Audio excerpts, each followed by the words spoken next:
ಪಶ್ಚಿಮ ಘಟ್ಟಗಳ ಹೃದಯ ಭಾಗದಲ್ಲಿ ಮೋಡಗಳನ್ನು ತಾಕುವಂತೆ ಎದ್ದು ನಿಂತಿರುವ ಒಂದು ಅದ್ಭುತ ಪರ್ವತ ಶ್ರೇಣಿ, ಅದುವೇ ಬಾಬಾ ಬುಡನ್ಗಿರಿ.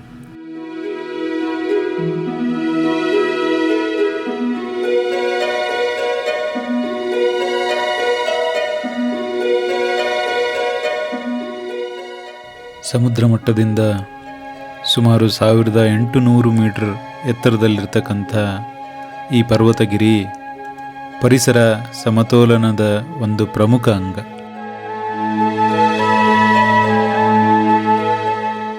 ಈ ಬೆಟ್ಟಗಳು ಮಳೆಯ ಮೋಡಗಳನ್ನು ಸೆಳೆಯುತ್ತವೆ, ನದಿಗಳಿಗೆ ನೀರನ್ನು ಒದಗಿಸುತ್ತವೆ, ಅಡವಿ ತೋಟಗಳಿಗೆ ಜೀವ ನೀಡುತ್ತವೆ.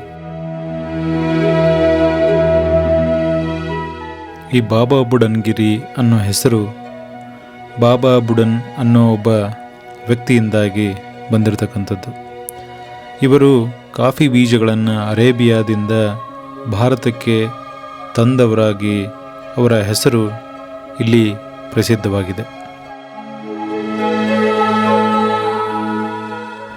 ಇನ್ನು ಈ ಪ್ರದೇಶದ ಮಹತ್ವ ಏನು ಅಂತ ಹೇಳಿದ್ರೆ, ಬಾಬಾ ಬುಡನ್ಗಿರಿಯ ಮೇಲ್ಭಾಗದಲ್ಲಿರುವ ಈ ಪವಿತ್ರ ಸ್ಥಳವನ್ನು ದತ್ತಾತ್ರೇಯ ಪೀಠ ಅಂತ ಕರೀತಾರೆ. ಹಿಂದೂ ಪರಂಪರೆಯ ಪ್ರಕಾರ ಹಿಂದೂ ಭಕ್ತರು ಈ ಸ್ಥಳವನ್ನು ಶ್ರೀ ದತ್ತಾತ್ರೇಯವರ ತಪೋಭೂಮಿ ಅಂತ ನಂಬುತ್ತಾರೆ. ದತ್ತಾತ್ರೇಯರು ಬ್ರಹ್ಮ, ವಿಷ್ಣು, ಮಹೇಶ್ವರರ ಸಂಯುಕ್ತ ಅವತಾರ ಅಂತ ಇಲ್ಲಿ ಪರಿಗಣಿಸಲಾಗುತ್ತೆ.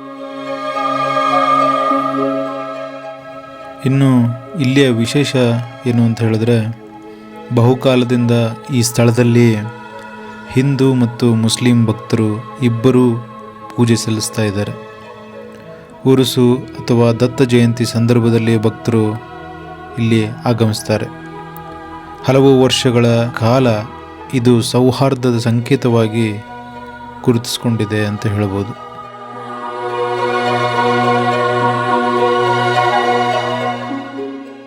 ಗಾಳಿಯ ಹೊಡೆತ ಮುಖವನ್ನು ತಾಗುವಾಗ ಬೆಟ್ಟದ ತುದಿಯಲ್ಲಿ ಕುಳಿತು ಎದರು ಹರಡಿರ್ತಕ್ಕಂಥ ಕಣಿವೆಗಳನ್ನು ನೋಡುವ ಆ ಕ್ಷಣ, ಅದು ಮಾತುಗಳಲ್ಲಿ ವರ್ಣಿಸಲಾಗದ ಅನುಭವ.